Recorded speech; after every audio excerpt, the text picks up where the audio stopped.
And our first speaker will be Professor Ryan, who's going to be speaking about the glass cliff, understanding the precariousness of women's leadership positions. And the respondents after her talk will be Linda Rabsendottir and Gita Margaret Petrosdottir. Professor Ryan is a professor of Social and Organisational Psychology at the University of Exeter in the UK. She's Dean of Postgraduate Research there. And with Alex Haslam, she actually discovered the phenomenon of the glass cliff, which is when women or members of minority groups are more likely to be given leadership positions when the situation is risky or precarious. And research into the glass cliff was named by the New York Times as one of the top 100 ideas that shaped 2008. Please join me in welcoming Michelle Ryan.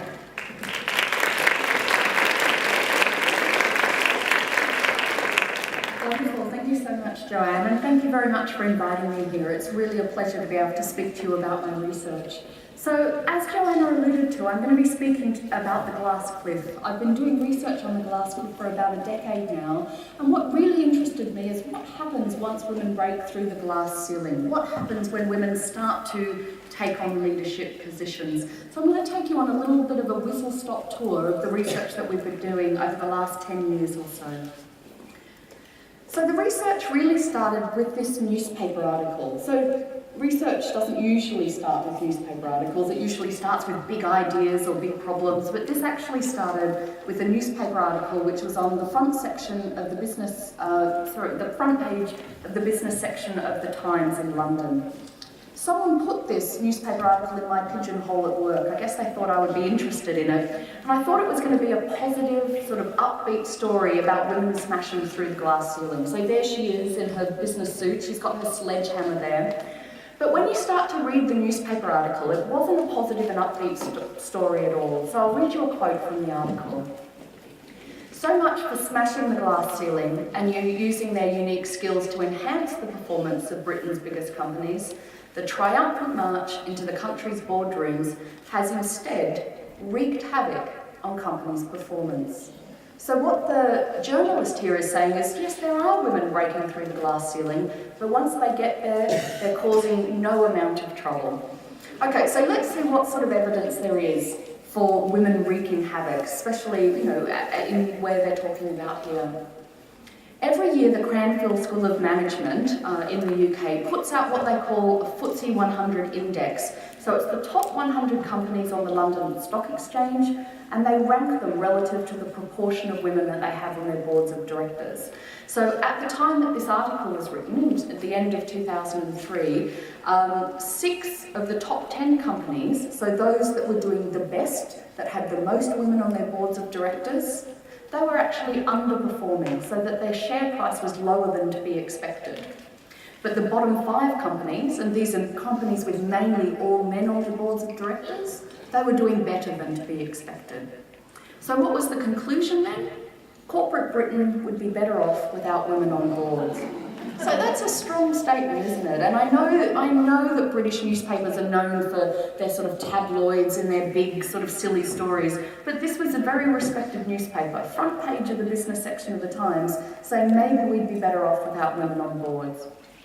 Now, the good thing about being a social scientist or being an academic is instead of just throwing the newspaper across the breakfast table or, yelling at the newspaper, I don't know whether any of you do that, but I often yell at the newspaper. But instead of doing that, you can actually do a decade's worth of research just on this very phenomenon. So in some ways, this is what we wanted to do. We wanted to see whether there was any evidence for this sort of phenomenon. Was there any evidence that we might be better off without women on board?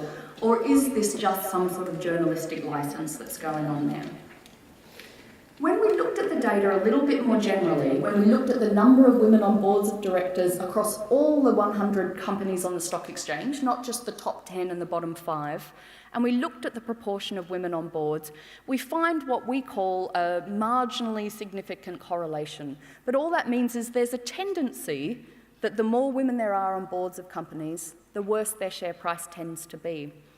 But if any of you are, understand anything about sort of statistics, and certainly what we would teach our first-year students about statistics, is that just because you have two things that are associated with each other, it doesn't mean that one necessarily causes the other. So the New York Times was talking very clearly about causality. They were saying women cause company performance to go badly.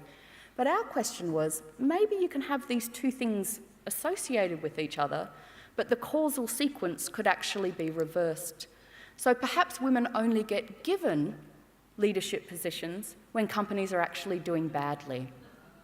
Yeah? So exactly the same relationship, a really, really different story. So we wanted to see whether there was any evidence for this, and we conducted a really in-depth, detailed archival study. Now, the Times just talked about average annual share price over the year and just the proportion of women in boards of directors.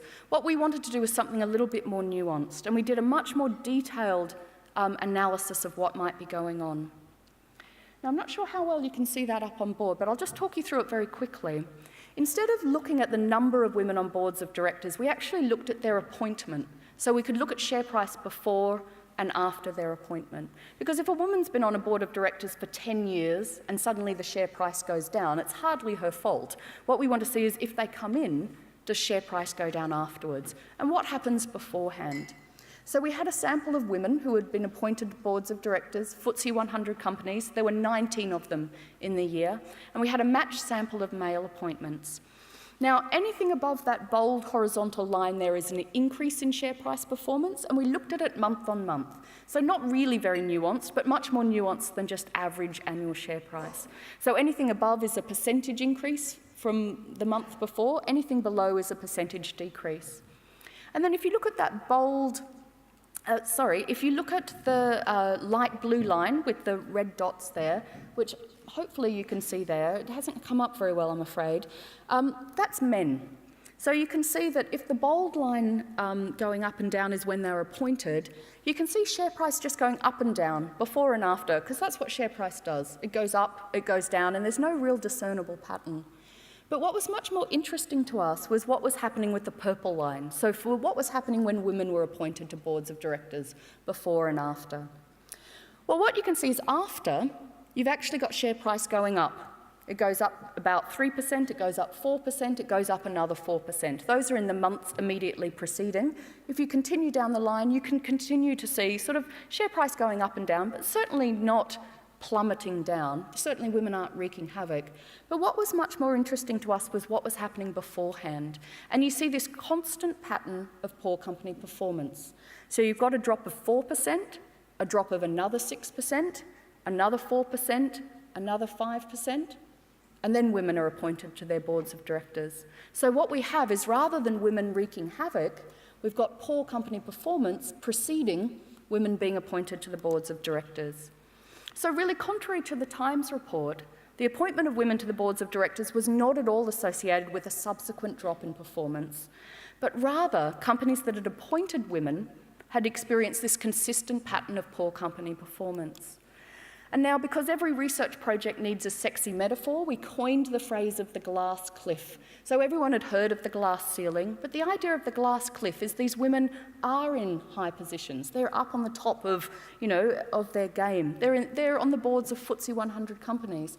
But the idea is perhaps these positions are somewhat risky and somewhat precarious. If you're appointed to a board of directors in a company when its share price has been plummeting down, dropping 4%, dropping another 6%, another 4%, and so on, you can imagine that that leadership position is somewhat risky and somewhat precarious. So therefore, the idea of the glass cliff. So we've got certainly some anecdotal examples of where this might happen. We've got Marissa Mayer, who got the job at Yahoo after they'd just been through 6 other CEOs. We've got Mary Barra, who was appointed CEO of General Motors just before the massive recall came in, where 30 million cars were recalled. Both of them are still there, so they're actually doing pretty well. But not all women do quite so well either. We've got Julia Pearson from the Secret Service, who came in under great strife and left very quickly. We've got Jill Abramson, the editor of the New York Times, came in and out very quickly in times of crisis. And we've got Ellen Powell very recently at Reddit, brought in when things were very, very difficult and left very soon after. We've got some examples closer to home for you as well. Certainly, we had the Financial Times talking about Iceland bringing in women bankers to clean up the mess after the financial crisis. We had Ellen Sigfusdóttir and Birna Einarsdóttir coming in as CEOs of the companies of the banks after the financial crisis as well. And we've also got your first female Prime Minister coming in at the same time after great financial crisis and after 14 weeks of protest about how the government handled the crisis as well. So we've got Joanna Sigurdardóttir as well in potentially what we might call a glass cliff position. So we've got the archival evidence, we've also got these anecdotal evidence, but as a sort of experimental psychologist at heart, I guess what we wanted to do is say not just what happens, what are the examples out there in the real world, but we wanted to do something to understand why these things might be going on. Why might the glass cliff exist? So one of the first things that we did in the research project was conduct a whole series of experimental studies. So we've done about 25 studies on this in the last 10 years or so, and we've also had a lot of other research groups across the world really doing other studies in this area as well, really looking at whether women are preferentially selected for glass cliff positions. So when things are bad, do people actively seek out women to take on leadership roles? So we've done a whole series of experimental studies around that. I'll come back to some of the details, but what we generally do is give participants, so participants in our studies, a scenario where we describe some sort of situation where things are going well, or when things are going badly. So we generally have some sort of graph that looks like that, some graph going up, some graph going down, and how we describe that varies really differently depending on the participants that we use and the scenario that we use. I'll come back to that in a bit more detail in a moment. But then we present to them a series of leadership candidates for a leadership position within that organisation or within that situation. So we say things are either going well or going badly. We need to appoint a leader. Here are 3 that are shortlisted for the position. And what we do is we give them a description of their past, of their experience, of their CV, and a little bit about them, and they have to choose who they would want. Who do you want when things are going well, and who do you want when things are going badly? We give them 3 candidates, but we're most interested in candidate 1 and candidate 3. So that's a male and a female candidate for this leadership position that are equally matched. They're described very, very similarly. They've got similar experience, similar education, similar strengths and weaknesses. And actually what we do is we just swap their CVs over. So every second person that does the study gets a different CV. But all we do is just change the photo and the name on it. So these 2 people are exactly qualified for the job, and they're very well qualified. I mean, look at them. They're good looking, they wear glasses. Clearly they're leadership material, right? And then we've got candidate 2 in there as well, another male candidate. He's not quite so well qualified. We've just got him in there for a bit of realism as well. So essentially, what we're asking is not that all men are not good for the job, of course, but this one wasn't particularly good for the job. But the question is, who do you prefer? Who do you prefer when things are going well, and who do you prefer when things are going badly? So essentially, they just have to rank the candidates. And you see that everyone either ranks candidate 1 or candidate 3 as top, and the other one as second, and candidate 2 is sort of out of the running. So it really is, who do you choose when things are going well? Well, actually, he, in the red there, has a slight advantage over her, but actually that's not what we would call statistically significant. They're pretty much equally qualified for the job, and they're pretty much chosen equally by participants. But what happens when things are going badly? Who do they choose then? So, almost exclusively her. And I literally gasped when we did the first one. I didn't think it'd be quite that strong. So when everything's going well, they're equally qualified for the job. When things are going badly, suddenly she has this great advantage. Choose her. She's fabulous. She's great. Even though, of course, her CV is no different. The only thing that differs is her gender. Now, as I said, we've done this study many, many, many times with all sorts of different participants in our studies and all sorts of different scenarios. But in all cases, what we find is a female candidate is much more likely to be appointed to a leadership position when things are going badly. Now, we've done this with a group of lawyers, and we asked them to choose a lead lawyer for a risky and highly criticised case, and they chose her. We asked business leaders in the community to choose a financial director for a poorly performing company, and they chose her. I had some high school students come and visit me at the university, and we thought we could do a glass cliff study on them. So we described a music festival that was either increasing in popularity or decreasing in popularity. And when it was decreasing in popularity, they chose her. And then we asked the average voter on the street to choose a political candidate for an unwinnable election seat, and they chose her.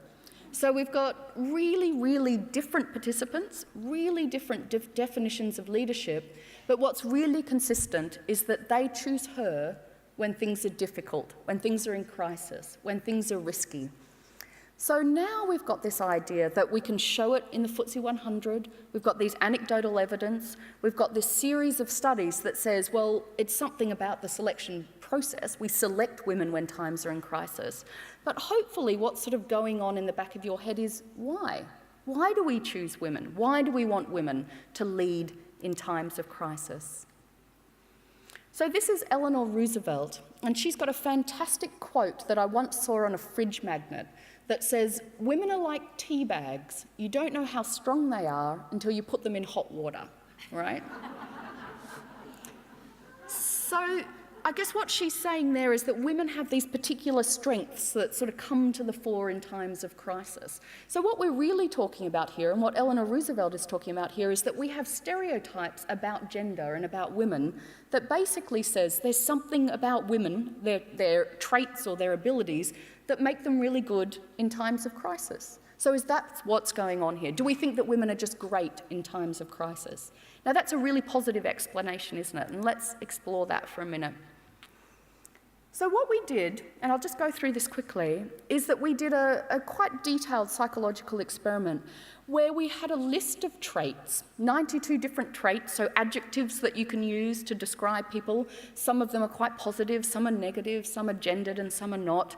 And we essentially asked people, how stereotypical are these of women in general, or of men in general, to get ideas of our gender stereotypes? So the sorts of traits we're talking about are, is this person understanding, or intelligent, or ambitious, or forceful, or warm? So all different types of ways you could describe people. So we can find out how gendered those are, how associated they are with men or with women. And then we also asked them, of these traits, or for each of these traits, how much would you like a leader to have that trait? You know, how much would the ideal leader have this trait when things are going well or when things are going badly? So then we can get a sense of what we want from our leaders when things are going well and when things are going badly, but also how gendered those traits are as well.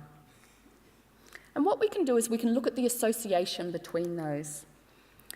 And what this shows here is that when things are going well, actually the sorts of traits that we want are more likely to be associated with men than to be associated with women. So historically, this is an association called the think manager, think male association. So when we think about what we want from a leader, when everything's going well, we want someone that is stereotypically masculine, forceful, ambitious, objective, unemotional. But what happens when things are going badly? What sort of traits and abilities do we want? Well, all of a sudden, we want feminine traits. We want our leaders, when things are going badly, to be understanding, to be sociable, to be warm, to be good with people, and those sorts of stereotypically feminine traits. Now, I'm not saying that men are one or women are the other, so I'm not saying that actually women are warmer than men or men are more forceful than women, but those are certainly the traits that we associate with men and women in general. So what we've got is a think manager, think male association when all is going well, but what we call a think crisis, think female association when things are going badly. Okay, so maybe this is starting to explain that maybe we do think that women are a bit like tea bags. They're great when things are in crisis. And maybe that's quite a positive explanation about what might be going in the glass cliff. Now, I think I'm generally a pretty optimistic person, but I'm not sure I'm quite that optimistic. I'm a little bit more cynical about what might be going on there. So we did a second study there, where instead of just saying, who do you want when things are going well, or what sort of traits do you want when things are going badly, we described a company that was doing really badly, and then we described 5 different scenarios. I guess 5 different things that we could expect a leader to do when things are going badly. Now, they could kind of just stay in the background and just sort of sit out and endure the poor performance. So just sit there, do not very much. And I think we all sort of sometimes know that there's some inevitable badness and someone's just got to ride that out. We could have someone that takes responsibility for some inevitable failure, so a scapegoat of some kind. We could ask a leader to manage people and personnel issues through crisis. So you can imagine if a company's doing badly, there might be redundancies or there might be restructuring, there might be things that need to be done with the staff there. You could ask a leader to be a spokesperson and provide damage control, or you could actually ask someone to come in, take control, and turn things around. Now, obviously, some of those things are more desirable than others, but those are all things that a leader could do in times of crisis. And then we essentially took 6 female traits, stereotypically female traits, and 6 stereotypically masculine traits, and said how desirable would these traits be in each of these situations. So what we find is that when you say a leader needs to just sit there, or be a scapegoat, or manage people, we find exactly the same phenomenon as before, a think crisis, think female association. So the feminine traits are much more desirable than the masculine traits, okay? So women are great at just sitting there. They're fantastic at being a scapegoat, but actually they're also really good at managing personnel issues. But what about if they have to be an active spokesperson? Or what about if they actually have to come in, take control, and turn things around, get us out of the crisis? What happens then? All of a sudden, the masculine traits come up. So it isn't that we think that women are going to be great, that they're going to come in and they're going to fix everything. We're actually more inclined to say that we think that people with feminine traits, women, are more likely to be good at being scapegoats, or sitting there, or perhaps more charitably, dealing with staff and personnel issues. So I guess if you go back to that metaphor that Eleanor Roosevelt gave about women being like tea bags, I think on the one hand that's quite a positive explanation, but I guess what I would say there is that I'm not sure I would want to be that tea bag and be dumped in hot water again and again and again. Okay, so some conclusions here, just to wrap it up. We've got some archival studies that show that in FTSE 100 companies we get women in these crisis sort of situations. We've also had evidence in the US, in Germany, in China and in India to show very, very similar things. We've also have these anecdotal evidence of CEOs of very strong companies and Icelandic examples, very close to home as well, where this happens. We have some idea that it is about women being preferentially selected, but that it isn't all good and well, that there's something difficult going on there, that women may be being scapegoated in some ways. But I think what the research suggests is that it's great in some ways that women are starting to break through the glass ceiling. It's fantastic that they're starting to take on these leadership positions. But what this research also suggests is that women's experiences in these leadership positions might be very different from their male counterparts. If you're leading in a time of crisis, if it's risky and precarious, that's a very difficult position to be in. I think what it also suggests is we spend a lot of time talking about equal opportunity and about gender equality, and we often focus on numbers. And I think numbers are very important. We do need more women in leadership positions. But if we just give them difficult positions, if we just give them risky and precarious positions, if we only give them positions in times of crisis, it means that we're not really achieving proper equality, are we? So equal opportunity is not just about the number of women in leadership positions, but it's about the nature of those positions as well. So I think it's not just that the quantity of women, that we don't have enough women, but actually we're perhaps not giving them the opportunity to show the very best of themselves, giving them equal opportunity for men as well. And I'm going to leave you with those guys at the boardroom. Thanks.